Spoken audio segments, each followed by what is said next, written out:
할렐루야. 네, 마음 돌봄 주제로 드려지는 수요 예배에 오신 모든 성도분들을 주님의 이름으로 축복하고 환영합니다. 주님과 함께라면 우리의 환경이 어떠하든 그곳이 천국일 줄 믿습니다. 그러한 소망 가지고 함께 찬양 드리겠습니다.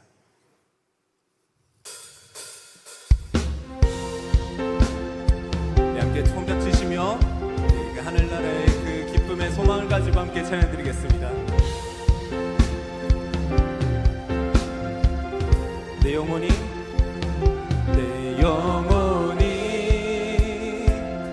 은총 입어 중한 죄짐 벗고 보니 슬픔 많은 이 세상도 천국으로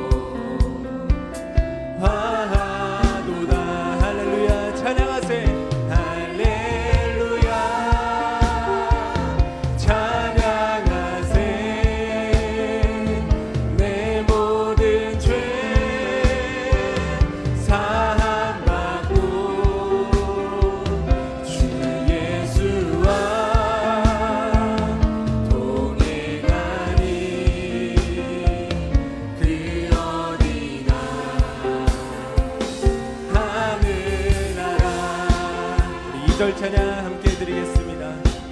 주의 얼굴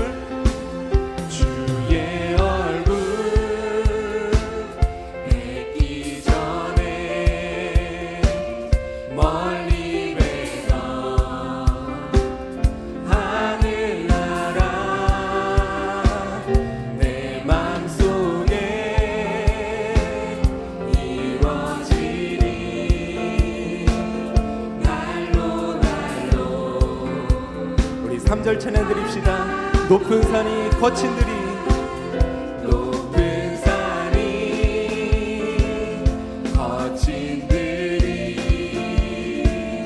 조막이나 궁궐이나 내 주 예수 오신 곳이 그 어디나 할렐루야 찬양하세 할렐루야 찬양하세 내 모든 죄 사함받고 주 예수와 동행하니 그 어디나 할렐루야 찬양하세 할렐루야 찬양하세 내 모든 죄 사함받고 주 예수와 동행하니 그 어디나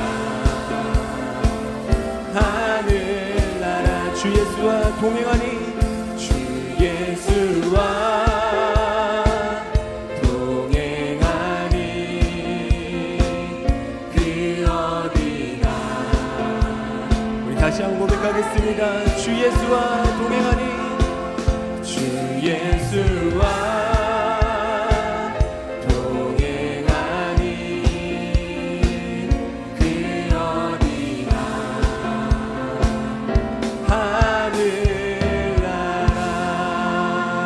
주님께 영광의 박수 올려드리겠습니다. 아멘.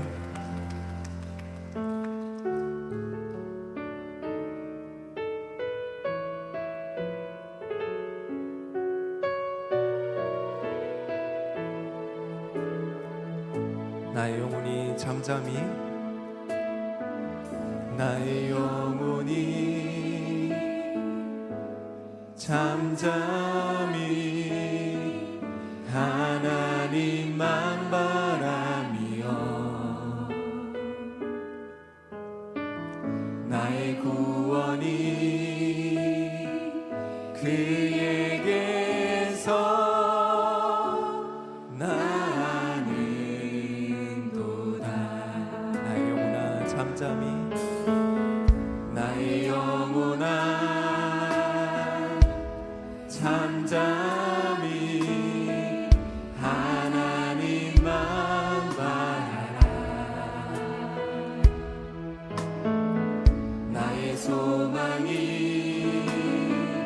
저에게서 나는 도다. 오직 주만이, 오직 주만이 나의 반석, 나의 구원이시니.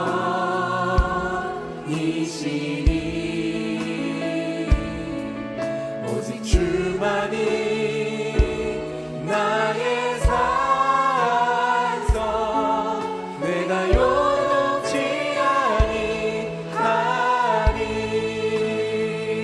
2절 찬양 드리겠습니다. 나의 영혼이 간절히,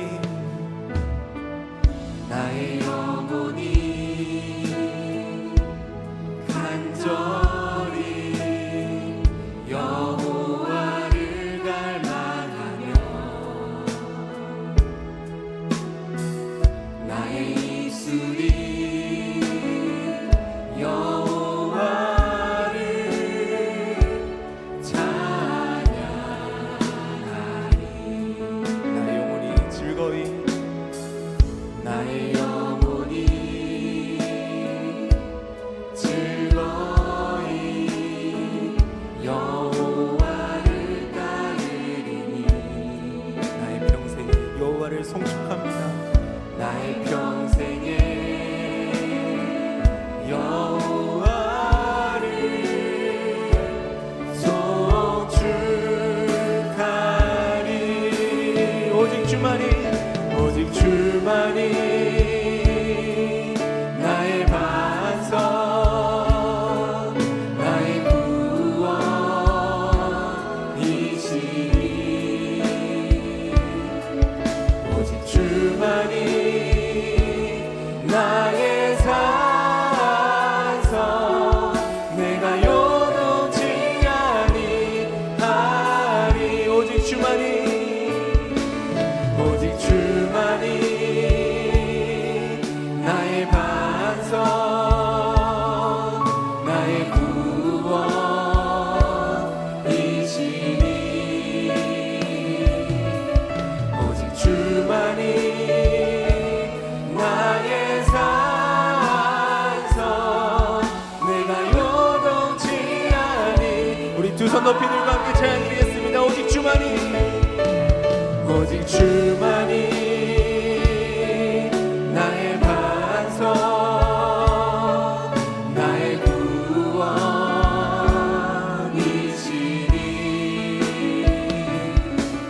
오직 주만이 나의 산성, 내가 요동치 아니. 마지막으로 함께 고백합시다. 오직 주만이, 오직 주만이 나의 반석, 나의 구원이시니. 오직 주만이 나의 산성, 내가 요동치 아니하리. 저희 시간 함께 기도하겠습니다. 하나님, 오늘 예배의 시간 가운데 하나님 임자여 주셔서 오늘 예배의 시간을 통해서 천국의 기쁨을 누리게 하여 주시옵소서. 그 기쁨의 소망을 담아서 주의 이름 세 번 외치고 함께 기도하겠습니다. 주여, 주여, 주여. 하나님 감사합니다. 하나님 오늘 천국의 소망을 가지고 나아갑니다. 하나님 저희들의 마음을 만져주시옵소서.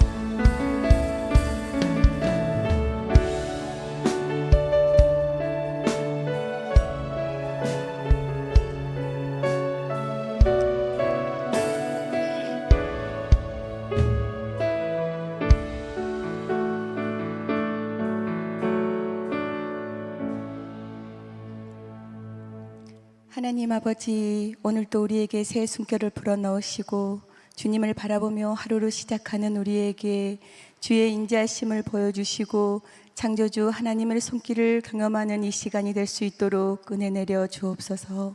사랑의 주님, 주님 안에서 저희 모두가 새로운 피조물로 거듭나며 예수 그리스도 안에서 날마다 혁신이 일어나 저희들 마음에는 기쁨과 감사로 충전되어 샘솟는 기쁨의 전달자로 주님을 더욱 알아가는 기쁨, 하나님을 향한 기쁨이 충만하여 믿음 위에 감사와 사랑을 더한 평안이 넘치며 말씀과 기도로 우리의 영을 채우고 생명의 빛으로 믿음과 소망과 사랑으로 연합하여 성령의 매는 줄로 하나 되는 사랑이 넘치는 저희 교회가 되게 축복하여 주옵소서. 하나님, 원로 목사님에게 새 힘과 능력을 부어주셔서 강건케 하옵시고 사랑하는 담임 목사님을 통해 하나님의 온전하신 뜻을 이루며 치유회복의 역사로 새롭게 변화하여 부흥성장으로 새 시대를 열어 목적과 비전을 이루며 아름답고 풍성한 삶이 말씀과 기도로 이루어지게 하옵시고 목사님 가정에 평안을 주옵시고 사모님과 자녀들을 축복하사 기도하며 계획했던 모든 것들이 주님 뜻 안에서 이루어지게 하옵소서. 은혜의 주님, 한 해의 절반도 주님의 은혜로 채워주심을 감사드리며 상반기에 눈물로 뿌린 씨앗이 하반기에 기쁨으로 단을 거두는 역사가 일어나게 하옵시고 하반기 사역을 위해 앞서 일하시는 모든 분들에게 마르지 않는 샘처럼 풍요로움이 가득 차게 하옵시고 우주에 충만한 하나님의 영광을 위해 쓰임받도록 축복하여 주옵소서. 오늘 말씀을 전하실 장석연 박사님을 저희 교회에 보내주셔서 감사드립니다.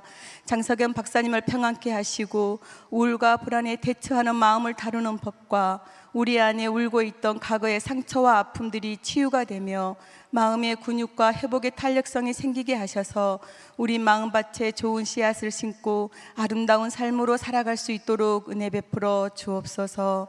찬양받기에 합당하신 하나님, 주님을 찬양하는 임마누엘 찬양대와 구루터기 찬양팀에게 하나님의 인재와 영적 기쁨을 회복시키는 선한 도구가 되게 하옵시고 맥주 감사 특별 새벽 예배를 통해 믿음의 결단을 하고 기도의 발을 내디뎌 이미 일하고 계신 주님의 은혜와 사랑에 감사와 찬양을 올려드리며 이 시간 저희들 마음과 입술과 저의 영혼을 다스려 주셔서 저희들 고백이 하나님의 주권을 인정하며 주만 바라보는 귀한 시간 되게 하옵시고 존귀하신 예수님의 이름으로 감사기도 드리옵나이다.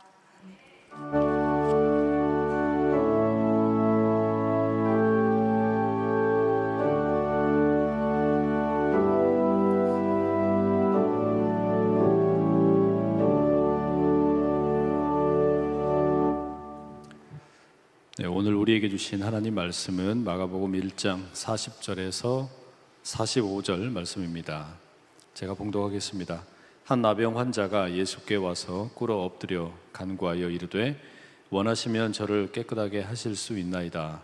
예수께서 불쌍히 여기사 손을 내밀어 그에게 대시며 이르시되 내가 원하노니 깨끗함을 받으라 하시니 곧 나병이 그 사람에게서 떠나가고 깨끗하여 진지라.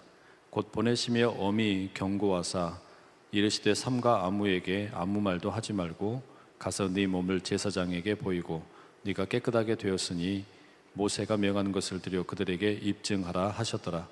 그러나 그 사람이 나가서 이 일을 많이 전파하여 널리 퍼지게 하니 그러므로 예수께서 다시는 드러나게 동네에 들어가지 못하시고 오직 바깥 한적한 곳에 계셨으나 사방에서 사람들이 그에게로 나아오더라. 이 말씀은 살아계신 하나님의 말씀입니다. 아멘. 임마누엘 찬양대 찬양 읽겠습니다.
임마누엘 찬양대 찬양 감사합니다.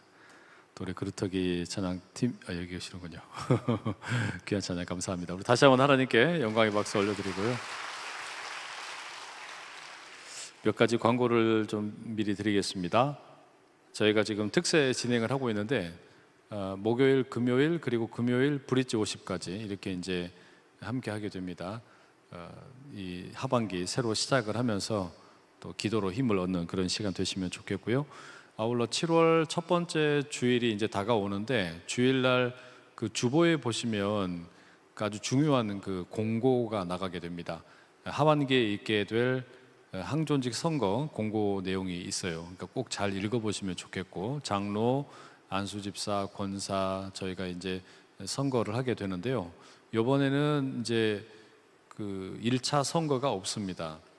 이 항존직에 마음이 있으신 분들이 스스로 그 서류를 제출을 하시는 거예요. 그러니까 이제 내가 장로를 해보겠다, 안수집사, 권사를 해보겠다 이런 분들이 직접 서류를 쓰셔서 제출하는 내용이 있으니까 그걸 꼭 참고 잘 해주시면 좋겠습니다.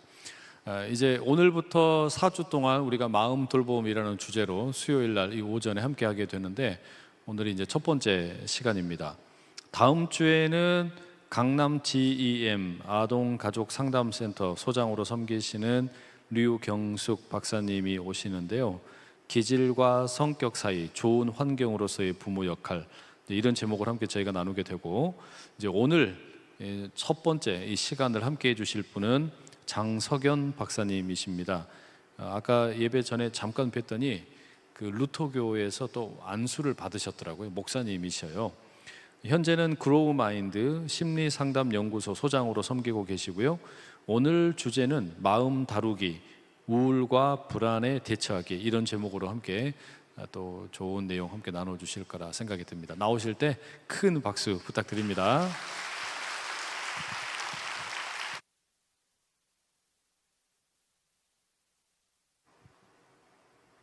안녕하세요. 잘 들리세요? 마이크를 제가 들어요.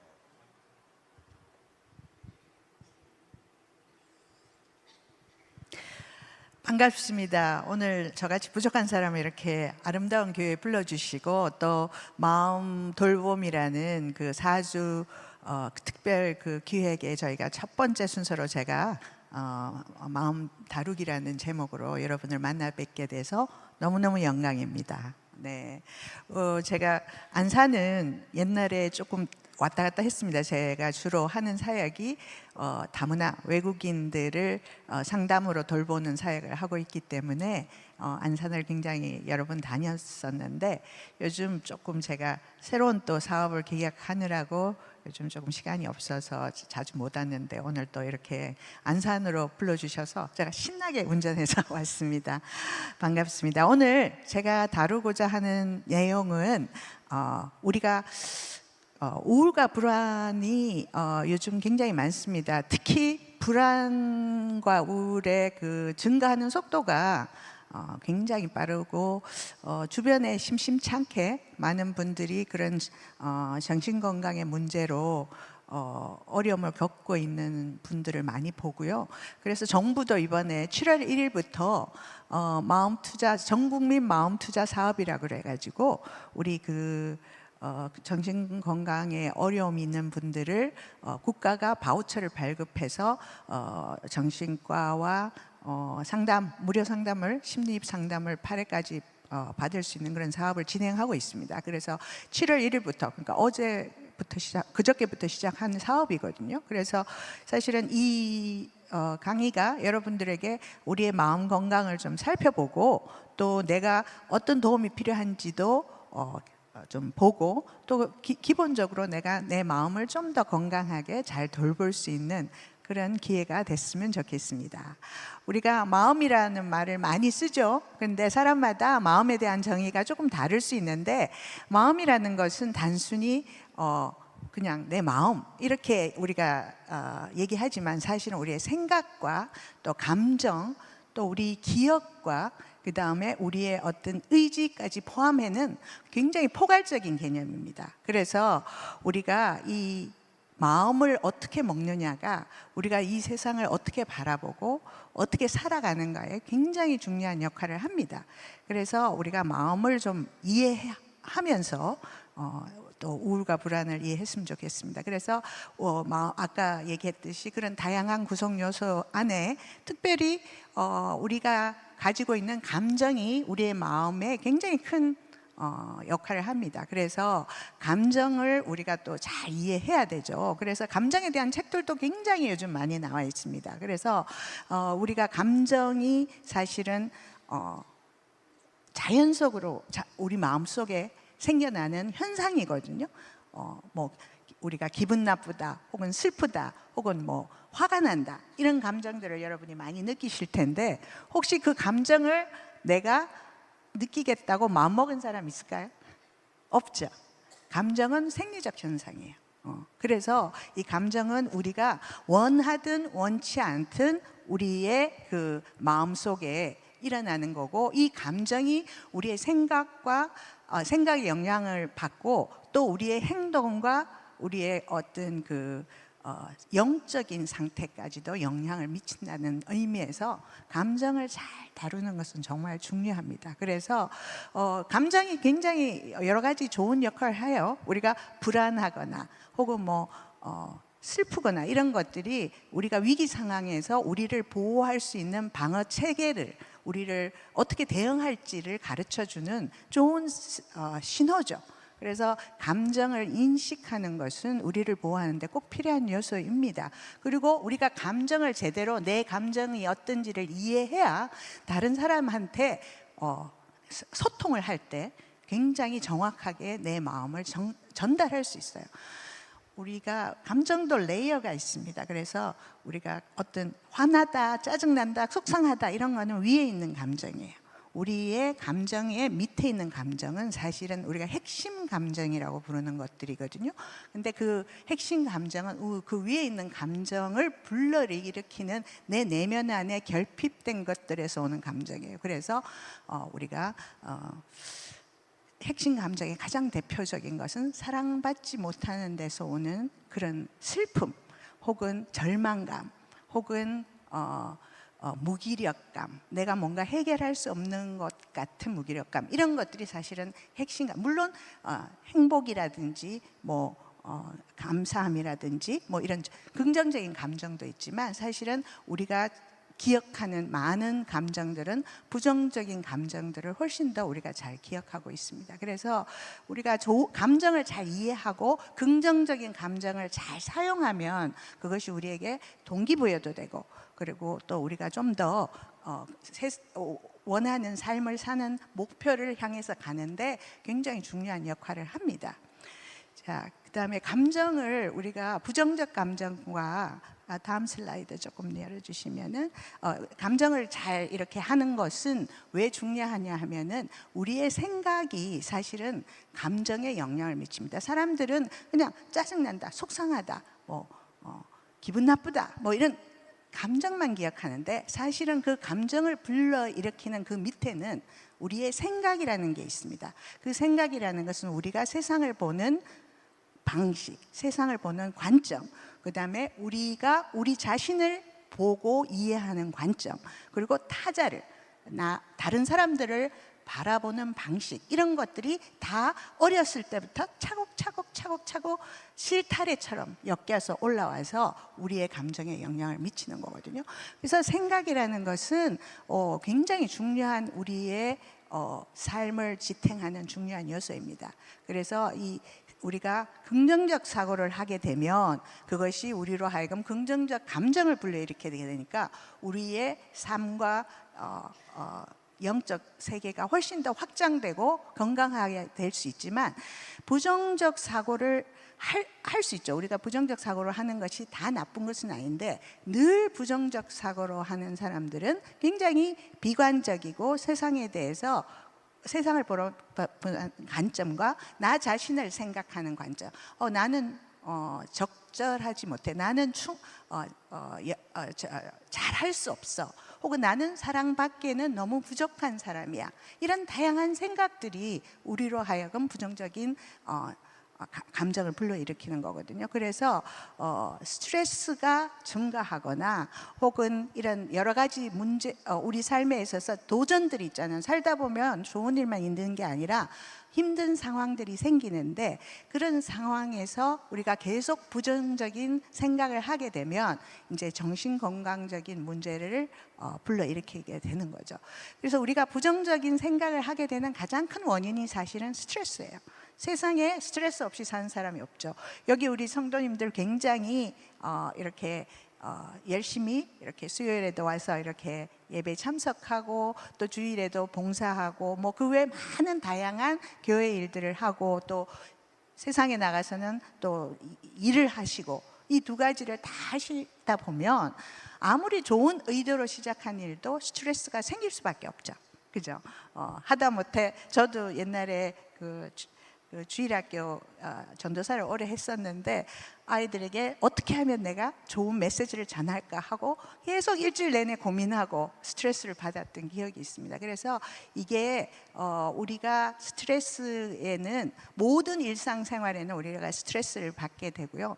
특별히 우리가 스트레스를 많이 받는 거는 인생에 있어서 중요한 사건들, 결혼이 굉장히 좋은 것 같아도 사실은 결혼을 준비하는 과정에서 우리가 굉장히 많은 스트레스를 받습니다. 왜냐하면 디시전 메이킹, 결정을 하는 것 자체가 굉장히 우리에게는 스트레스거든요.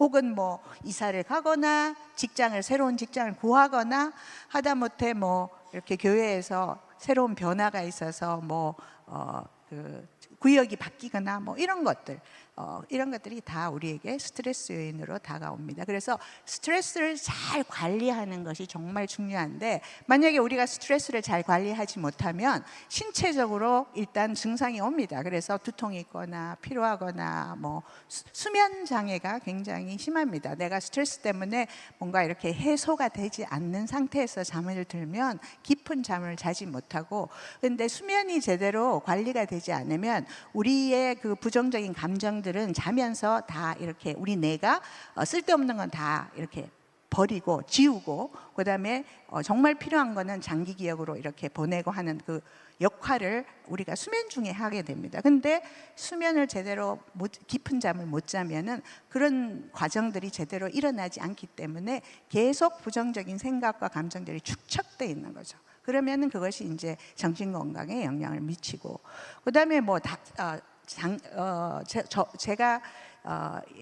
사실은 제가 처음에 학부에서 약대를 나와서 약사로 일했었습니다. 그러다가 나중에 부름을 받고 신학을 하고 또 심리학으로 이렇게 계속 이렇게 옮겨갔는데요. 제가 이렇게 약사로 대학병원에서 일할 때 보면 대부분의 내과 환자들은 혹은 면역력 질환을 가지고 있는 사람들은 오랫동안 스트레스에 노출된 사람들이에요. 그래서 우리가 지금은 어떤지 모르겠는데 내과 약에 보면은 이 항불안제나 혹은 신경안정제를 이렇게 관습적으로 쓰는 의사 선생님들도 있었어요. 왜냐하면 우리가 사이코소메릭 신체화의 증상이라고 이렇게 보기 때문이거든요. 그래서 그런 신체적인 영향 자체가 스트레스의 원인이고, 그다음에 정신적으로는 정신건강에 문제가 생기는 거죠. 불안이나 우울에 대한 문제, 그다음에 만성적인 면역질환, 이런 것들이 스트레스로 유발되는 질환입니다. 그래서 오늘 제가 그러면 어떨 때 우리가 내가 그냥 단순히 일시적으로 스트레스 때문에 힘든 건지, 아니면 정말 우울이라는 정신과적인 진단으로 내가 봐야 하는 건지, 이런 거에 대해서 조금 나누고자 합니다. 자, 다음 슬라이드에 보시면 우울증에 대해서 조금 제가 설명을 하려고 하거든요. 살다 보면 우울감을 느끼지 않는 사람은 없습니다. 저도 우울할 때가 있었고요. 우리가 이제 신앙인으로서 하나님 앞에 나아가서 기도와 말씀으로 그 우울한 감정을 극복하려고 굉장히 노력하지만, 실제로 그렇게 노력해도 내 의지만으로 잘 되지 않는 경우가 많습니다. 왜냐하면 우울이라는 것이, 우리가 정신과적으로 보는 우울은 단순히 우리의 마음과 우리의 어떤 생각의 변화가 아니라 우리의 뇌에 있는 신경 전달 물질, 뇌의 생리적인 변화가 생겼기 때문에 그것은 마치 암세포가 우리 몸에 있을 때 우리가 열심히 기도해서 치유받는 경험도 있지만 또는 우리가 항암 치료를 해야 되는 것과 비슷한 맥락입니다. 그래서 이 우리의 뇌의 신경 전달 물질의 그 균형이 바뀌게 되면 그때는 단순히 기도와 내 노력만으로 바뀌기가 힘든 거죠. 그래서 우울의 증상을 좀 살펴보겠습니다. 우울의 증상은 넥스트 슬라이드에 보시면 굉장히 여러 가지 질환들이 있는데요. 원인이 사실은 타고나는 거가 굉장히 있습니다. 부모가 우울이나 불안한 부모 밑에서 태어나면 그 DNA 안에 그런 소질이랄까요? 소양이 있는 거죠. 소양이 있는 건데 거기에다가 만약에 부모나 뭐 할아버지나 그런 소양이 있는 데다가 우울한 부모 밑에서 혹은 불안한 부모 밑에서 자라면 그 환경 자체가 아이가 성장하는 환경 자체가 건강하지 못하기 때문에 그런 사회 환경적인 요인 자체가 우울을 촉발시키는 내 안에 있는 씨앗이 이렇게 있는데 그것이 촉발시키는 계기가 되는 거죠. 특히 사회적인 스트레스가 굉장히 심한 시대에 우리가 살고 있습니다. 왜 요즘 우울과 불안이 환자가 많느냐? 우리가 사는 이 시대는 굉장히 빠르고 많은 것을 요구하고 많은 것을 성취하기를 기대하는 그런 시대에 우리가 살고 있기 때문에 그런 사회 환경적인 요소가 우리의 우울 질환에 영향을 많이 미치고요. 그 다음에 술이나 약물을 요즘은 많이 하는 분들이 있습니다. 다 그렇진 않지만 그래서 그런 중독적인 부분도 우리의 혹은 도박이나 이런 것들 이런 다양한 종류의 중독도 우리에게 우울을 불러일으키는 영향이 됩니다. 특히 남성분들보다 여성분들이 보통 10% 정도 우울과 불안에 노출될 진단을 받을 확률이 더 높다고 해요. 그래서 남성들은 주로 분노장애 이런 것들로 표현되고요. 그래서 조금 그런 특히 이제 여성들이 왜 그러냐 하면 우울을 유발하는 신경 전달 물질의 모체가 에스트로겐 여성 호르몬하고 관련이 있습니다. 그래서 여성들은 임신, 출산, 그다음에 생리주기 이런 것들이 다 우리의 감정에 굉장히 영향을 많이 미칩니다. 그래서 그렇기 때문에 여성들이 훨씬 더 우울 질환에 취약하죠. 세로토닌과 에스트로겐이 같은 화학 구조, 베이직 화학 구조가 같기 때문에 그런 문제들이 생기는 거죠. 자, 그다음 슬라이드에 보시면 이게 두 가지 뇌를 그림으로 보여주는 건데요. 건강한 뇌와 우울한 사람의 뇌가 완전히 다르죠. 내 스킨찍인 거예요. 그래서 제가 아까 얘기했듯이 이것이 단순히 의지의 문제, 생각의 문제가 아니라 뇌의 구조적인 변화다. 그렇기 때문에 이거는 질환으로 보는 것이 맞다. 혹시 여러분 가족들 중에서 우울과 불안으로 고통받고 있는 사람이면 그것도 기도로 말씀으로 못 이겨내고 맨날 그러냐 이렇게 비난할 일이 아니라는 거죠. 암 환자 보고 여러분 네가 신앙이 부족해서 암이 걸렸다 이렇게 얘기하지 않잖아요. 정신질환도 같습니다. 넥스트 슬라이드. 자, 그러면은 우울증은 어떨 때 우리가 우울증이라고 진단을 할까 보시면 거의 늘 우울하거나 절망감이 계속 지속되는 거. 그래서 원래 내가 예배에 나와서 찬송하고 기도하고 사람들 만나면 굉장히 즐겁고 행복하고 이렇게 회복이 됐는데 아무리 열심히 교회에 와서 예배드려도 뭔가가 계속 우울감이 안 사라지고 유지되는 거. 그리고 운동을 좋아하고 취미생활을 내가 했었는데 그게 잘 더 이상 관심도 없고 하고 싶지도 않고 사람 만나는 거가 제일 힘들어져요. 우울감이 있으면. 그래서 사람 만나러 나가면 구역 모임이 있는데 나가기 싫어. 이유는 별로 없어. 특별히 왜 그런지 모르겠는데 그냥 나가기가 싫어. 이런 것들이죠. 그 다음에 이제 식욕이 폭발하거나 아니면 아예 입맛이 없거나 아니면 체중이 갑작스럽게 붓거나 불어나거나 아니면 아예 살이 빠지는 경우. 제 내담자 중에서는 10kg 이상이 우울증으로 빠졌어요. 왜냐하면 거의 한 달 동안 바깥에 안 나가고 침대에 가만히 누워 있으니까 먹지도 않고, 그러니까 살이 빠질 수밖에 없죠. 그런 경우. 그래서 우울한 사람들이 갖고 있는 특징적 사고가 있습니다. 왜 우울해서 우리가 벗어나기가 힘든가 하면 내 탓이라고 늘 생각합니다. 내가 이렇게 우울한 것도 내가 못나서 그렇고, 내가 사람들이 나를 이렇게 뭔가 존중하지 않는 것 같은 것도 내가 그만큼 괜찮은 사람이 아니라서 그렇고, 뭐 이런 자기 탓을 많이 하고요. 그 다음에 문제는 희망이죠. 우리 예수 믿는 사람들은 예수님이 다시 돌아왔을 때 우리가 천국에서 하나님의 나라에서 왕노릇하는 그런 희망을 붙들고 우리가 구원받는 즐거움과 기쁨으로 살아가는데, 그 내가 머리로는 다 알아. 그렇죠? 머리로는 내가 예수님의 자녀고 하나님은 나를 사랑하고 이걸 다 아는데, 마음으로는 계속 뭔가가 좋은 일이 안 일어날 것 같고 절망적인 사고가 계속 드는 거죠. 그래서 사람들도 싫고 온 세상이 다 부정적으로 느껴지고 삶에 별로 희망이 느껴지지 않는 그런 사고 패턴을 보이고 있습니다.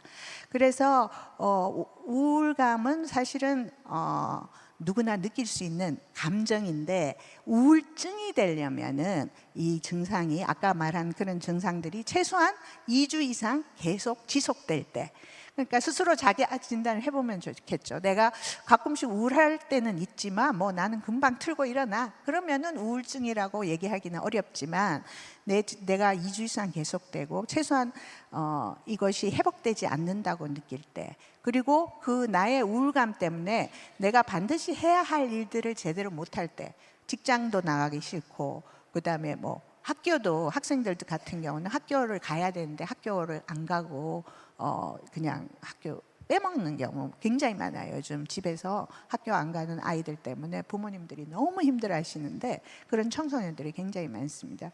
그래서 이런 경우에는 치료를 받아야 되는데, 그러면은 그 다음 슬라이드 보면 그 치료가 잘 됩니다. 좋은 소식은 다른 질환보다는 제일 안 되는 게, 정신과적 진단 중에서 트라우마로 인한 PTSD나 그 다음에 성격 장애는 굉장히 치료가 오래 걸리고 힘든데, 그나마 우울증은 쉽게 치료가 됩니다. 단지 여러분이 치료를 받아야 되는 거죠. 그냥 내가 극복하겠다 하면은 시간이 오래 걸리고, 만성화되면 우울증도 만성화되면 잘 치료가 안 되거든요. 6개월 이상 이게 지속이 되면 다시 회복되는데 시간이 많이 걸리는데, 뭐든지 그렇잖아요. 모든 질환은 초기에 받아야 빨리 회복되는데, 두 가지 방식으로 치료합니다. 그래서 약물 치료도 하고 그 다음에 정신 치료도 합니다.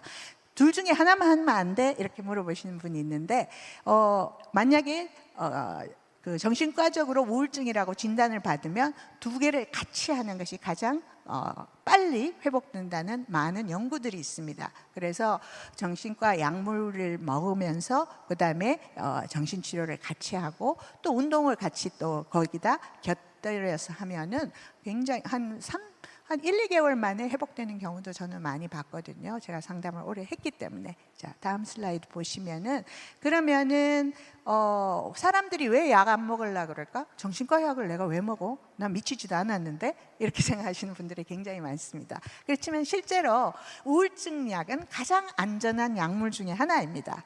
전혀 중독이 되지도 않고, 단지 시작할 때와 줄일 때 의사하고 의논을 해서 천천히 약을 증강하고, 그다음에 약을 끊을 때도 천천히 끊고, 갑자기 탁 끊으면은 내가 헷갈려요. 왜냐하면 세로토닌을 약물로 보충하는 거거든요, 신경 전달 물질을. 그런데 그게 갑자기 없어지면 더 깔아앉는 그런 경험을 하기 때문에, 우울증 약은 천천히 이렇게 올리고 약물을 그다음에 천천히 끊어주고 하게 되면 전혀 그 중독되는 문제가 없습니다. 그래서 우울증 치료를 받을 때 여러분이, 내가 주변에 혹시 우울한 환자들이 있다고 하면 그분들을 가급적이면 혼자 있지 않도록 나가서 나가기 싫어해도 억지로라도 만나고 얘기도 해주고,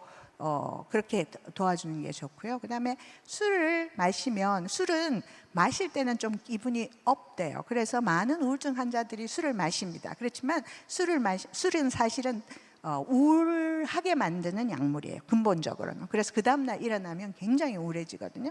그래서 우울증이 있을 때는 술을 안 먹는 것이 좋고요.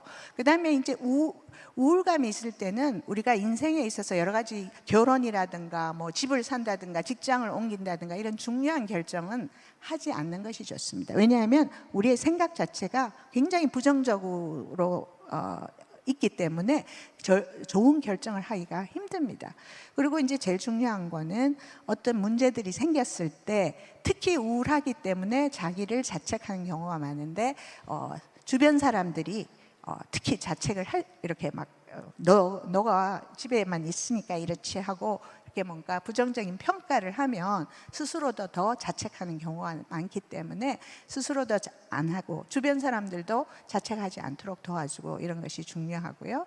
예, 다른 사람들하고 시간 보내는 거, 그다음에 기분을 좋게 만드는 활동을 하는 것이 정말 중요합니다. 그래서 그게 무슨 뜻이냐 하면 내가 살면서 그래도 내가 이런 일을 할 때 뭔가 내가 삶에서 의미가 있다고 느끼는 긍정적인 감정을 느낄 수 있는 거, 아니면 내가 성취했다는 만족감을 느낄 수 있는 그런 것들을 하는 것이 중요하거든요. 그래서 여러분들이 예를 들어서 이렇게 예배 와서 찬양하고 그다음에 뭐 사람들하고 같이 말씀을 나누고 이런 것들이 여러분에게 기쁨을 준다면 그거를 나가기 싫어도 억지로라도 하고, 아니면 취미생활, 운동, 좋아하는 거 찾아서 하기 싫지만 찾아서 하려고 애쓰는 것이 빨리 회복되는데 정말 중요한 요소입니다. 그 다음 슬라이드요. 자, 그래서 우리가 그 우울증이 예방이 가능한가요? 라고 물어보신다면 예방이 충분히 가능합니다. 여러분 평소에 내 마음속에 긍정적인 생각보다 부정적인 생각이 많이 일어나고 스스로에 대해서도 긍정적인 평가보다는 부정적인 평가를 나는 많이 하는 사람이다, 이렇게 느낄 때 가급적이면 그것을 긍정적으로 바꾸려고 노력하는 거. 제가 생각 바꾸기는 좀 이따가 더 얘기할 텐데 그것이 중요하고요. 그 다음에 좀 유연한 사고를 가지는 것이 중요합니다. 우리가 신앙생활을 하다 보면 이상하게 나도 모르게 갇혀요, 생각이. 그래서 이거는 이렇게 해야 되고 저거는 이렇게 해야 되고, 이런 우리가 슈드 사고, 당위적 사고라고 이렇게 어려운 말로 하는 건데, 그런 것들이 굉장히 나를 비판적으로 바라보게 하고 주변 사람들도 굉장히 판단하는 그런 방식으로 바라볼 가능성이 많습니다. 그래서 가급적이면 작은 거라도 내가 어떤 일을 했을 때, 물론 우리가 늘 잘할 수 없잖아요. 그렇지만 어떤 일에도 항상 동전의 양면같이 좋은 점이 있으면 나쁜 점도 있고, 나쁜 점이 있어도 찾다 보면 그 안에서도 긍정적인 것들이 반드시 있습니다. 그래서 그런 긍정적인 면을 찾아내서 스스로를 칭찬하고 주변을 보는 방식도 바꾸고, 그래서 항상 즐거운 마음으로 생활하려고 노력하는 것, 그래서 결국은 내 마음을 잘 다스리는 거죠. 그래서 생각을 긍정적으로 바꾸는 거, 그 다음에 스트레스를 잘 관리하는 것, 이런 것들이 우울증을 예방하는 데 좋은 거죠. 그리고 뭐 비타민이나 이런 기본적인 우리 자기 돌봄이라고 그러죠. 제가 보면은 자기를 잘 돌보지 못하고 남들만 열심히 돌보는 사람들이 교회에 굉장히 많더라고요. 그래서 그분들이 자기를 돌보지 못하는 것 때문에 어느 순간 우울감이 생겨서 상담이 오면 제가 가장 기본적인 것부터 얘기합니다. 선생님이 내가 돌봄받는다고 느낄 때가 어떨 때 그러냐, 그래서 그거를 생각해서 그런 것들을 스스로에게 해줘라. 그래서 좋은 음식 먹는 거, 운동하는 거, 그 다음에 영양제 챙겨 먹는 거, 이런 것들이 굉장히 사소한 것 같은데 사실은 내가 나를 돌보고 있고 나를 소중하게 대하고 있다라는 그런 느낌을 줍니다. 그래서 굉장히 뭐 그런 걸 가지고 뭐 이렇게 하나 그런데, 실제로 그것을 실천을 했을 때 나는 나를 좀 이렇게 내가 내 자신을 잘 대접하고 있구나, 이런 마음이 들거든요. 그래서 그게 중요하고요. 다음 슬라이드 보겠습니다. 다음 슬라이드 좀 넘겨주시겠어요? 두 번째는 제가 불안장애에 대해서 좀 얘기를 하려고 합니다. 우리가 그 불안을 느끼는 사람들이 점점점 늘어나고, 여러분 TV에 연예인들이 나와서 뭐 공황장애다 뭐다 이런 얘기들 많이 하잖아요. 왜냐하면 현대 사회가 굉장히 희망적이지 않은 부분들이 많기 때문에 우리가 불안을 잘 다루는 것이 또 중요합니다. 그래서 불안장애에 대해서 알아보겠습니다. 자, 불안장애가 굉장히 여러 가지 증상이 있는데요. 일단은 우울증은 몸으로 막 느끼는 증상은 별로 없어요. 생각과 감정이지. 근데 불안장애는 주로 몸으로 와요. 그래서 잠을 잘 못 잔다든가, 가슴이 막 두근두근 뛴다든가, 손발에 땀이 막 난다든가, 머리가 막 아프다든가, 이런 굉장히 신체의 반응으로 많이 납니다. 그래서 또 불안장애를 오래 경험한 사람들은 늘 온몸이 아파요. 어깨도 결리고 뭐 이런 신체적 통증들이 늘 만성 통증들이 있어요. 왜냐하면 늘 긴장하고 살기 때문에 몸이 이완을 해야 우리가 통증이 없는데, 늘 힘주고 이렇게 불안하니까 사니까 이런 여러 가지 신체적인 문제들이 생깁니다. 그래서 이런 신체 증상이 6개월 이상 지속된다 그러면은 범불안장애, 불안장애 중에서 가장 많이 진단되는 부분이고요.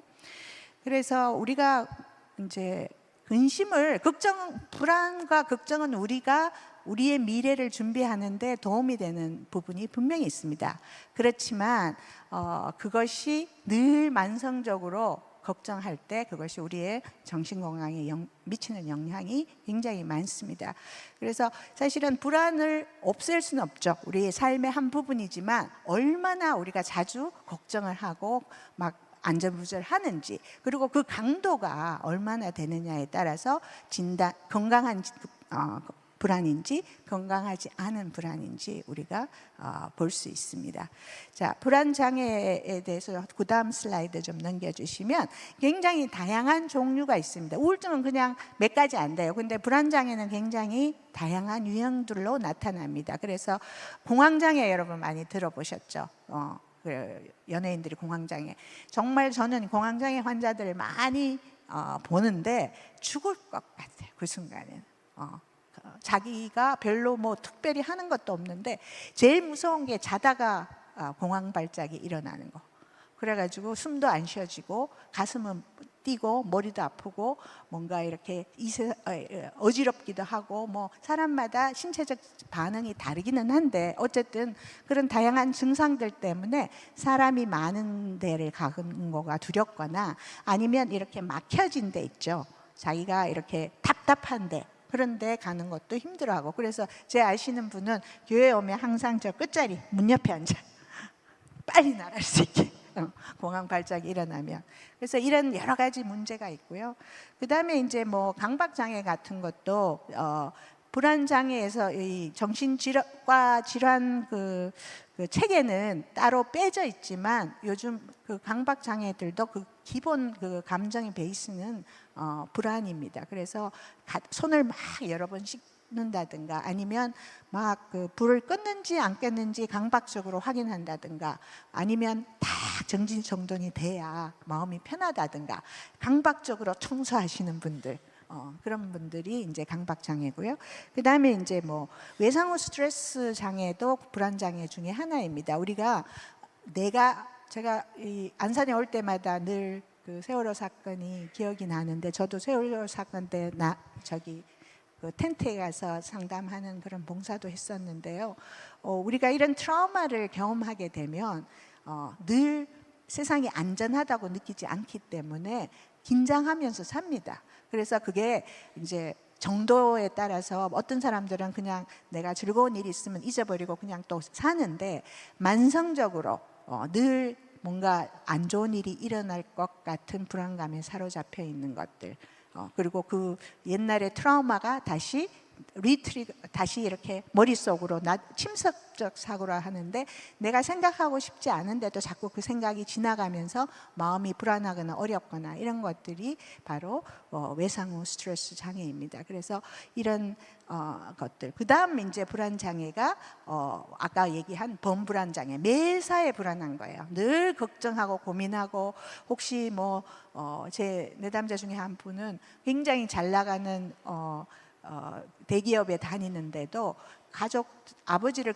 이렇게 잃고 나서는 늘 가족 중에 누구가 사고가 날 것 같은 불안이 있어가지고 전화를 혹은 카톡을 빨리빨리 안 받으면 너무너무 불안해지는 거예요. 근데 그게 계속돼요. 그래서 이건 범불안 장애에 속하는 거고요. 그다음에 이제 사회적 공포증. 이거는 뭐냐 하면은 사회적 공포증 여러 가지 우리가 특정한 어떤 물건이나 장소나 혹은 동물이나 이런 거에 대한 불안이 있는 것은 이것도 사실은 어렸을 때 트라우마와 관련이 있습니다. 저 같은 경우는 높은 데 못 가요. 엘리베이터 이렇게 있으면은 올라가는 거 지금은 다 나왔어요. 상담을 공부하면서 나왔는데 유리문이 있으면 엘리베이터에 저 안쪽에 바깥이 안 보이는 데 들어가야 되고 다리를 못 건너갔거든요. 굉장히 심각했는데 이제 상담을 하면서 그게 다 자연 치유가 됐어요. 지금도 육교 건너가는 건 조금 어려워요. 어렸을 때 제가 정확하게 모르는데 어렸을 때 아마 높은 데서 떨어진 경험이 있었을 것 같아요. 그래서 그런 특정 공포증도 있고요. 그다음에 이제 사회 공포증. 이렇게 나와 사람 많은 데서 발표하라고 시키면 부들부들 떨면서 잘하던 것도 못하고 이런 발표 장애들 이런 것들이 대표적인 사회 공포증이고 아니면 사람 많은 데 가면 이상하게 마음이 불편하고 무슨 말을 해야 될지도 모르겠고 힘든 사람들 특히 코로나 세대를 지나가면서 젊은 친구들 중에서 집에서만 맨날 공부하고 하니까 이런 사회 공포증 환자들이 굉장히 많이 늘어났어요. 그래서 그런 것들도 다 불안장애의 유형이라고 생각하면 됩니다. 원인은 대인관계 스트레스가 많거나 아니면 그런 갈등 상황에 많이 노출됐든 특히 이제 성장 과정에서 부모가 많이 싸우는 집에서 성장한 아이들 부모가 늘 싸우는 걸 보면 아이들은 불안하죠. 그리고 뭔가 자기 잘못인 것 같기도 하고 이래서 그 두근두근거리고 무슨 일이 일어날지 모르는 그런 불안감이 아이들에게 기본으로 불안장애를 일으키는 베이스로 들어갑니다. 그 다음에 이제 태어나면서부터 신경전달 물질에 노르에피네프린이라는 성분이 지나치게 많거나 혹은 세로토닌이 충분치 않거나 이런 호르몬의 문제가 있을 수도 있고요. 그리고 또 여러 가지 두뇌 기능적인 문제가 있을 수 있어요. 사람마다 뇌도 타고나는 모양이 다 달라서 우울형으로 타고나는 사람이 있고 불안형으로 타고나는 사람이 있거든요. 그건 아마 가계적인 요인도 있을 것 같고요. 그 다음에 이제 신체에 병이 있을 때 그것이 불안장애를 유발할 수 있습니다. 갑상선이라든지 심장진이라든지 알레르기가 심하다든가 혹은 지나친 음주 같은 거 이런 것도 불안장애의 원인이라고 볼 수 있겠습니다. 그래서 이거 치료할 때는 굉장히 다양한 치료 방법이 있습니다. 그래서 불안장애에서 내가 몸에 문제가 있어서 불안이 유발됐다 할 때는 그 몸을 치료하는 것이 먼저겠죠. 그 다음에 이제 이완기법이 있습니다. 그래서 불안한 사람은 늘 이렇게 긴장하고 있으니까 몸을 이완할 수 있도록 하고 마음 챙김과 묵상은 몸과 마음을 같이 이완시켜서 우리 아까 회복 탄력성을 키우는 그런 방식이고요. 그 다음에 이제 심리 치료를 하고요. 인지행동 치료를 주로 하게 됩니다. 그래서 일주일에 한 12주 정도 진행하면은 좀 좋아지고요. 그다음에 이제 약물 치료.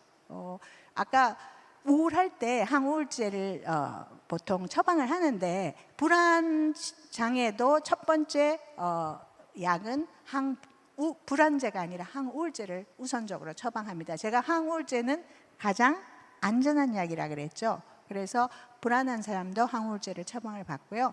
근데 이제 잠을 못 자거나 공황 장애가 너무 심하거나 이런 경우에는 항불안제를 추가로 처방받아서 먹을 수 있습니다. 이제 항불안제는 너무 장기적으로 먹으면 중독 성향이 있기 때문에 처음에는 뭐 좀 먹지만 필요할 때 드시면 되고요. 그다음에 이것도 마찬가지로 운동하는 것이 우리가 그런 건강한 신경 전달 물질의 농도를 만들 수 있도록 도와주는 데 중요합니다. 그래서 이완 운동은 굉장히 다양한 이완 운동을 할 수 있는데요. 제일 기본은 복식 호흡하는 겁니다. 제가 444 박스 호흡이라고 가르쳐 주는 것들이 있는데요. 숨을 들어 마실 때 4초, 그다음에 이렇게 홀드 4초, 그다음에 숨을 내쉴 때 4초. 여러분 이거를 이렇게 긴장하거나 우울할 때 한 5세트만 하시면 우리 몸이 이렇게 풀리는 거를 여러분 경험할 수 있습니다. 그다음에 굉장히 다양한 그라운딩 기법이 있습니다. 뭐냐 하면은 내가 지금 이 자리에서 아무 일도 안 일어나는데 머릿속에서 계속 불안이라는 생각이 돌아가기 때문에 숫자를 천천히 센다든가, 아니면 우리는 주기도문을 천천히 이렇게 암송을 한다든가, 이런 다양한 종류의 그라운딩 기법을 사용해서 내가 막 공황장애가 공황 어택이 올 것 같다, 혹은 굉장히 불안해서 식은땀이 난다, 심장이 답답하다, 이럴 때 이런 것들을 굉장히 사용하면 좋고요. 그다음에 평소에 가이디드 이미지라 그래서 내가 가장 이완한 편안한 곳을 머릿속으로 상상하면서 눈을 감고 그 자리에 내가 지금 있는 것처럼 이렇게 상상하는 기법들이 있습니다. 지금 말씀드리는 거는 제가 내담자들에게 다 가르치는 그런 기법들이에요. 그래서 여러분들이 한번 사용해 보시면 좋습니다. 그 다음에 이제 묵상하는 거. 묵상을 우리가 어떤 말씀을 보고 이렇게 묵상하는 거는 뇌를 인지적인 파트에 뇌를 쓰기 때문에 이완하는 데 별로 도움이 안 됩니다. 이완할 때 묵상은 그냥 열어놓고 잠잠히 앉아서 하나님을 바라보면서 하나님이 나에게 주시는 그 메시지를 들으려고 하는 그런 묵상이 훨씬 더 도움이 되고요. 그 다음에 이제 마음 챙김 연습이라 그래서 요즘 젊은 친구들은 많이 합니다. 그래서 그런 것들. 그래서 요걸 할 때는 요즘 유튜브나 앱에 그런 많은 자료들이 올라와 있습니다. 그래서 그걸 활용하면 좋고요. 그 다음에 EMDR이라고 하는 것은 이렇게 양쪽의 뇌를 자극하는 방법이거든요. 그래서 요즘은 혼자 할 때는 이렇게, 여러분 좀 불안할 때 한번 해보실까요? 이렇게 하면은 그 불안을 불러일으키는 생각이 이렇게 긍정적으로 바뀝니다. 이걸 두드릴 때는 괜찮아, 나한테 긍정적인 메시지, 이거 지나갈 거야, 너는 잘 감당할 수 있어, 이런 말들을 하면서 이렇게 이렇게 두드리는 거거든요. 그래서 이 중에서 실제로는 묵상, 눈을 감고 묵상하는 거가 불안한 사람한테는 오히려 더 힘든 경험이 될 수가 있기 때문에 한번 골라서 나한테 어떤 것이 적절한지 한번 생각해 보시고 해보시면 좋을 것 같습니다. 이거는 제가 번역한 책입니다. 저희 팀이. 그래서 기독교 마음챙김 훈련이라 그래서 간혹 교회 다니시는 분들 중에서 뭐 명상, 묵상 이거는 저기 불교에서 온 거 아니야? 뭐 이단 아니야? 이렇게 생각하시는 분들이 있어서 기독교 전통 안에 얼마나 다양한 마음챙김 훈련과 묵상이 있는지를 제가 이렇게 사람들한테 좀 알려주고 싶어서 이 책을 번역했는데, 이 안에 보면 구체적으로 어떻게 마음챙김 훈련을 할 수 있는지에 대해서 방법들이 다 들어가 있습니다. 그래서 혹시 필요하시면 참고하시면 될 것 같습니다. 그래서 이제 제일 중요한 거, 상담에 오시면 뭐 하시죠? 이렇게 물어보면 불안하거나 우울하거나 하는 사람들에게 우리는 생각 바꾸기를 가장 많이 합니다. 그래서 내가 나 자신에게 무엇이라고 말하는지에 주의를 기울이면서 내가 갖고 있는 뭔가 왜곡되고 부정적인 생각을 찾아서 그 부정적인 생각이 스트레스와 불안을 낳기 때문에 그것을 긍정적으로 바꾸는 방법을 가르쳐 주고요. 그 다음에 계속 불안의 생각이 올라왔을 때 생각을 중단하는 방법을 연습하고, 또 제일 중요한 거, 스스로를 칭찬하고 격려하고 위로하는 그런 것들을 많이 합니다. 그래서 우리가 한번 부정적인 생각이 들기 시작하면 계속 부정적인 생각을 하게 되고, 이것이 우리의 멘탈 헬스, 정신건강에는 굉장히 안 좋습니다. 시간이 제가 정확하게 몇 분까지, 네. 그 다음 슬라이드 보시면, 네. 그래서 이 부정적인 생각을 그러면 어떻게 바꾸냐? 내가 어떤 부정적인 생각을 하고 있는지를 먼저 알아야 되겠죠. 우리는 감정만 기억하지 우리의 생각을 잘 기억하지 못한 경우가 굉장히 많습니다. 그래서 내가 왜 이렇게 기분이 나쁘지? 하면 내가 무슨 생각 때문에 이렇게 기분이 나쁘지를 찾는 것이 첫 번째입니다. 그래서 저희는 그거를 숙제로 내줘요. 일주일 동안 살면서 혹시 기분 나쁜 일이 있으면 왜 내가 기분 나빴는지 한번 생각해 보라고 그러거든요. 그래서 주로 그 사람 나를 기분 나쁘게 하는 생각들이 이제 제가 예로 이렇게 한 거죠. 그 다음에 그런 부정적인 생각을 일단은 좀 멈추는 연습을 해야 됩니다. 그래서 이런 원하지 않는 생각이나 걱정이 뭔가 생기면은 스탑, 그만, 중지해. 더 이상 그 생각을 하지 마. 그리고 긍정적으로 내가 할 수 있는 것으로 주의를 돌리는 연습을 시킵니다. 그래서 때로는 그것이 생각 멈추는 것이 쉽지 않습니다. 여러분 다 경험하셨죠? 내가 걱정 안 하고 싶은데 자꾸 그게 이제 꼬리에 꼬리를 물고 걱정이 되잖아요.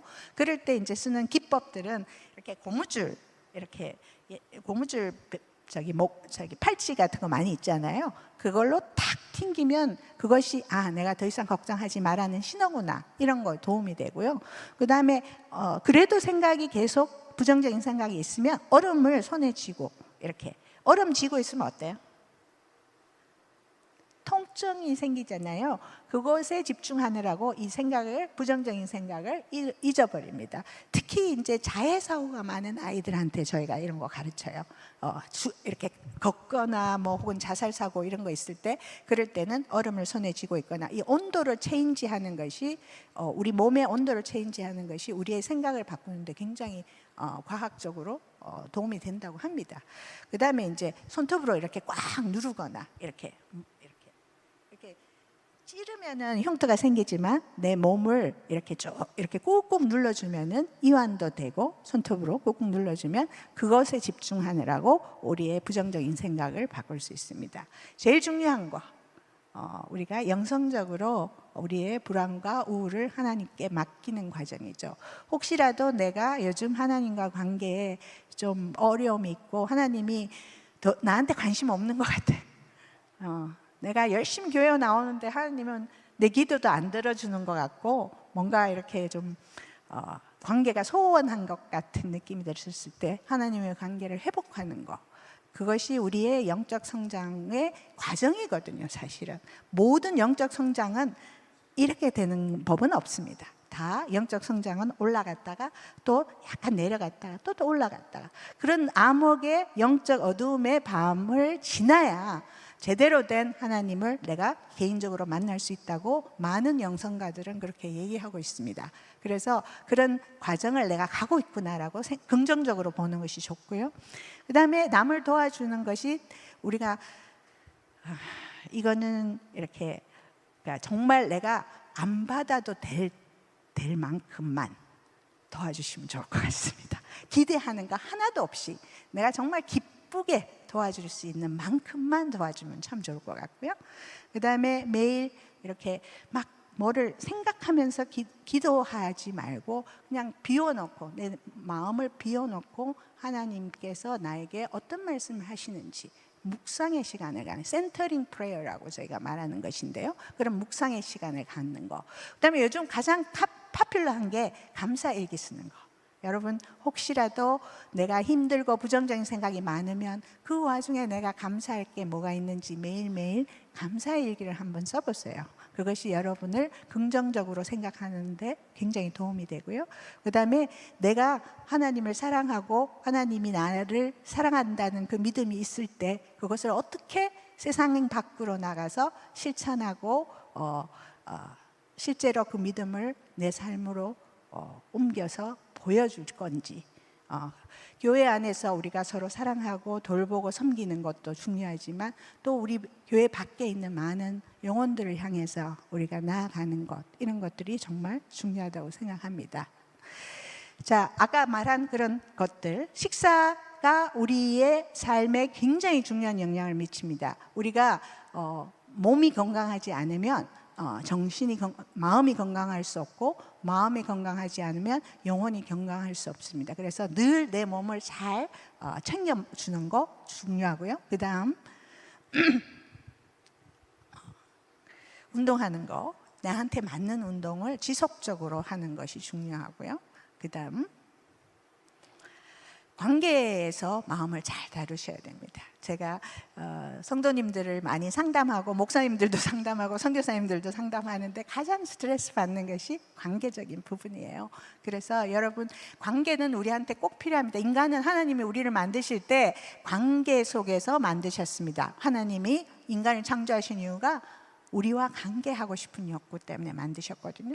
그래서 인간은 관계 없이는 살 수가 없어요. 그런데 그런 다양한 장점이 있음에도 불구하고 관계는 또 우리에게 가장 큰 스트레스의 원인이기도 합니다.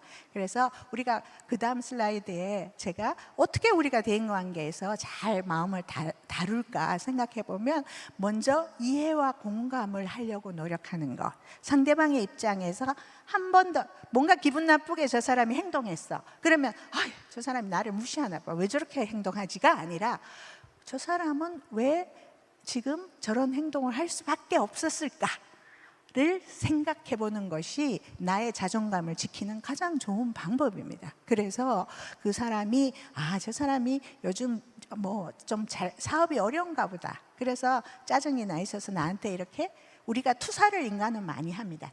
내가 힘들 때 그거를 남들에게 이렇게 집어 던지는 거죠. 그걸 투사라고 하거든요. 그래서 아마 그래서 내가 happen to be, 내가 그 자리에 있어서 그런 일이 생겼구나, 이렇게 생각하시면 좋고요.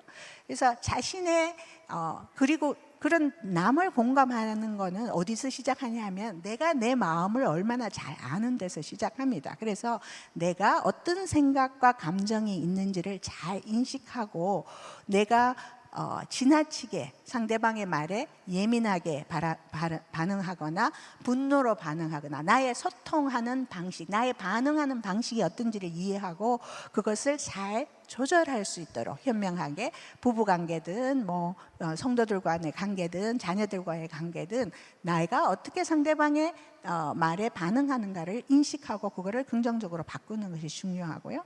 그러려면 상대방의 말을 잘 경청해야 되겠죠. 내 얘기를 하려고만 생각하지 말고 상대방이 어떤 의도로 무슨 말을 하는지 경청하고, 그 다음에 내 감정을 잘 조절할 수 있어야 되고요.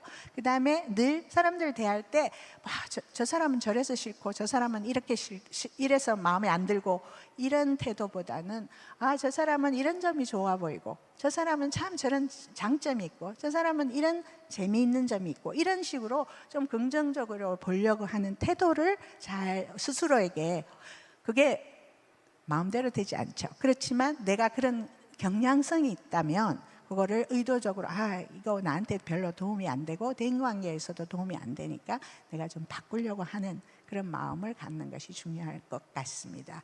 그래서 관계 속에서 우리가 마음을 잘 다스릴 때 훨씬 우리가 행복하게 함께 신앙생활을 하지 않을까, 이렇게 생각이 듭니다.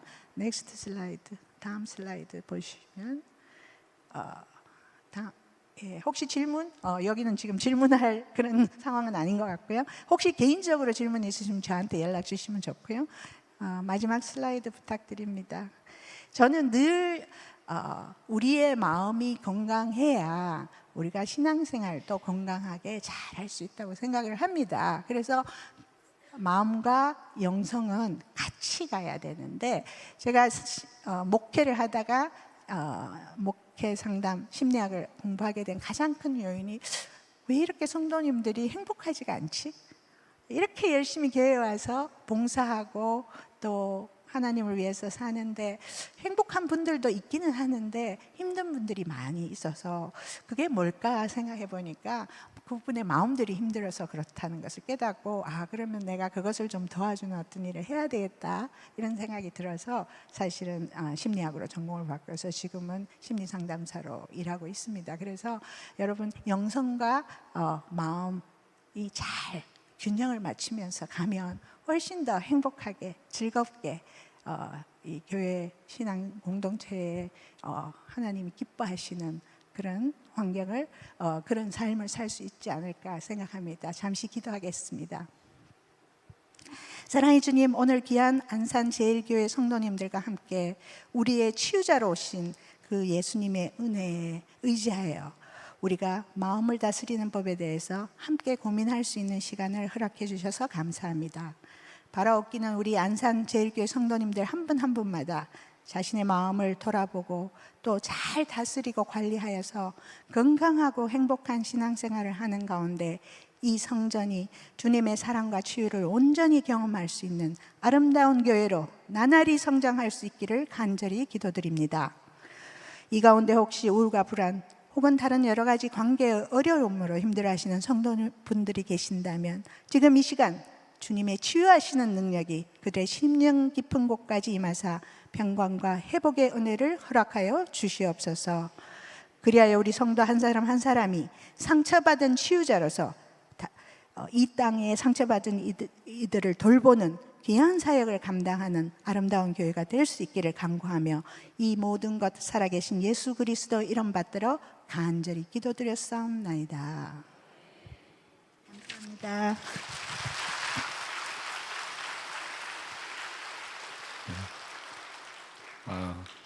시간이 어떻게 갔는지도 모르겠네요. 그냥 쭉쭉 가셔버렸네. 하나 여쭤보려고 했더니 그 바우처 사업을 어떻게 하시는지. 바우처는 그게 어떻게 하나요? 그 아까 말씀하신 바우처.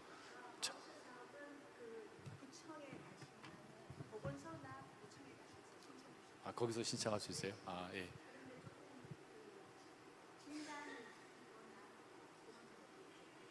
진단 받은 내용이 있어야 되고요. 예. 알겠습니다. 다시 한번 박수 한번 보내주세요. 네. 감사합니다.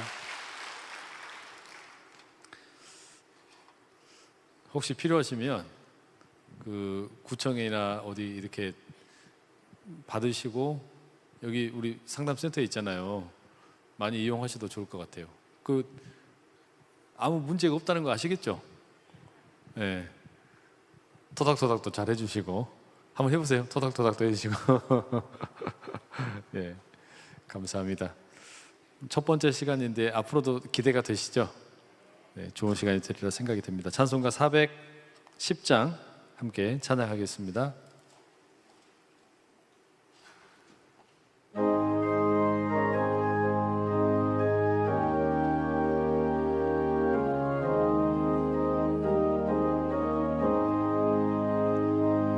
내 맘에 한 노래 있어 나 즐겁게 늘 부르네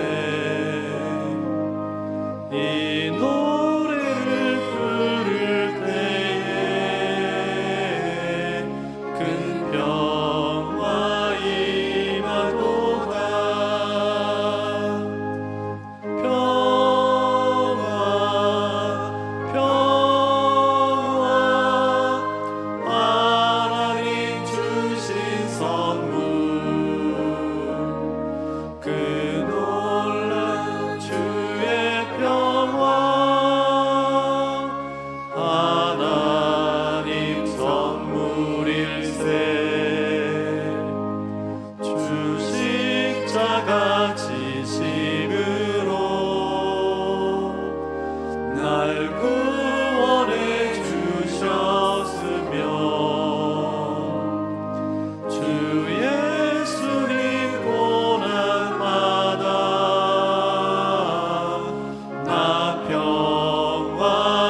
마음 돌봄이라는 주제를 가지고 4번의 시간을 좀 가져야겠다라고 생각했던 이유가 앞서 우리 그 목사님, 박사님께서 이야기해 주셨던 것처럼 이 신앙생활 하는데 행복하지 않은 분들도 참 많으신 것 같고, 우울해 보이는 분도 많고, 또 이제 걱정에 쌓여 있는 분도 많고, 그리고 이거를 너무 과도하게 다 그냥 어떤 뭐 영적인 문제로, 그러니까 그냥 뭐 어떤 뭐 귀신의 문제다 이렇게 생각하는 분들도 종종 계시더라고요.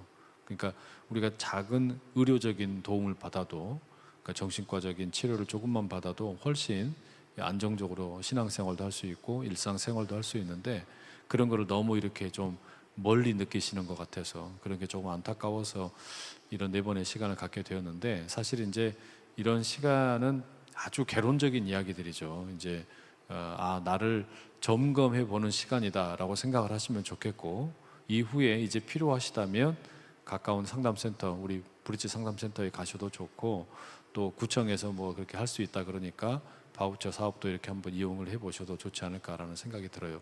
하여튼 바라기는 우리가 조금 더 정서적으로 건강한 개개인이 되고 정서적으로 건강한 공동체가 될 수 있으면 참 좋겠다라는 생각이 듭니다. 여러분 모두 가운데 우리 하나님 주시는 평화가 넘쳐나시길 축복합니다. 혹여 내 마음에 이렇게 지금 뭔가 불안함이 있든지 또는 우울함이 있든지 그러시다 하더라도 이거를 두려워하지 마시고 또 걱정하지 마시고, 또 주변에 있는 분들과 또 이야기도 나누시고, 내 마음이 요즘 이렇다, 내 감정이 이렇다, 충분히 이야기도 나누시고, 그거를 어떻게 하면 건강하게 해소할 수 있을 건지. 신앙생활은 문제를 하나도 만들지 않는 게 아니라 늘 드리는 말씀이 있잖아요. 문제를 어떻게 잘 해결하냐. 우리 삶에 찾아오는 개개인의 문제가 되었든 뭐 가정이 되었든 또는 어떤 사역의 자리가 되었든 조금 이렇게 불편한 일들이 생겼을 때 그런 일들을 어떻게 잘 지혜롭게 극복을 해내느냐, 그게 사람의 마음을 건강하게 만들고 또 더 단단하게 만드는 길이니까 그렇게 함께 꼭 하실 수 있으면 좋겠다라는 생각이 들고, 오늘은 이제 우리가 첫 시간으로 참 좋은 강의를 들은 것 같아요. 이제 출발하는 내용인데 다음 시간에는 아마 부모의 역할에 대한 이야기도 함께 우리가 듣게 되고 할 텐데, 꼭 이제 나는 뭐 자녀 다 키웠으니까 소용없다 뭐 그렇게 하지 마시고, 이후로도 어떻게 하면 내가 또 우리 자녀들과의 관계를 또 손주들도 있잖아요. 또 이런 관계들을 더 건강하게 만들어 갈 건가, 그냥 흘려듣지 마시고 함께 또 살펴보시고 그런 좋은 기회로 만들어 가실 수 있으면 좋겠다라는 생각이 듭니다. 제가 기도하고 축도함으로 오늘 예배는 마치도록 하겠습니다. 사랑하는 하나님 아버지, 우리 한 사람 한 사람이 얼마나 복잡한 존재인지 모릅니다. 한 사람 한 사람이 우주와 같은 존재입니다. 우리 속에 육신만 존재하는 것이 아니라 이 마음이, 이 정신의 세계가, 생각이, 얼마나 많은 감정들이 요동을 치고 있는지 모릅니다. 주님, 우리 스스로도 때때로 우리 자신을 잘 돌보지 못하고 내가 어떤 생각을 하고 있고 어떤 감정을 가지고 있는지 제대로 파악도 하지 못하고 불쑥불쑥 감정의 지배를 받고 때로는 내 마음의 지배를 받으면서 우리가 살아가고 있는지 모릅니다. 주님, 우리의 마음이 더욱 건강해지기를 소망합니다. 주님께서 친히 찾아오셔서 우리의 마음 가운데 평화를 심어주시고 우리의 마음 가운데 기쁨이 자리하게 하시고 건강한 인격체로 날마다 나아갈 수 있도록 은혜 위에 은혜를 더하여 주시옵소서. 우리 성도 한 분 한 분의 삶이 늘 요동치기도 하고 바람도 불고 파도가 칩니다. 그러나 그 때마다 늘 우리와 함께 하시고 동행하시며 우리의 마음의 주인이 되시고 우리의 삶의 주인이 되시고 우리의 가정과 인생 전체를 이끌어 가시는 그 주님을 의지하며 나가는 법을 배우고 또 나가게 하여 주시옵소서. 그래야 주님, 우리가 정서적으로 건강한 개개인이 되고 정서적으로 건강한 공동체, 가정을 이루어가고 교회를 이루어가고 또한 사업장이 되게 하시고 그러한 과정 가운데 정말 행복한 하나님께서 주신 인생 살아가도록 도와주시옵소서. 이렇게 함께 모여서 또 우리가 함께 마음을 배웁니다. 마음을 나눕니다. 그 자리 가운데 주님 친히 임재하셔서 우리에게 놀라운 역사로 함께하여 주시옵소서. 이 시간도 귀한 예물 드린 손길들이 있습니다. 주님을 향한 그 마음과 그 정성 기뻐 받으시고 하나님께서 친히 가장 귀한 것들로 가득 채워 주시옵소서. 우리와 함께 하신 주님께 모든 영광과 찬송과 존귀를 올려드리옵고 이제는 우리 주 예수 그리스도의 은혜와 하나님 아버지의 사랑과 성령님의 교통하심이 내 마음의 연약함 주님께 내어드리고 주님 안에서 진정한 평화와 기쁨을 누리며 살기를 다짐하는 모든 하나님의 사람들 머리 위에 영원히 함께 하시기를 간절히 축원하옵나이다. 아멘.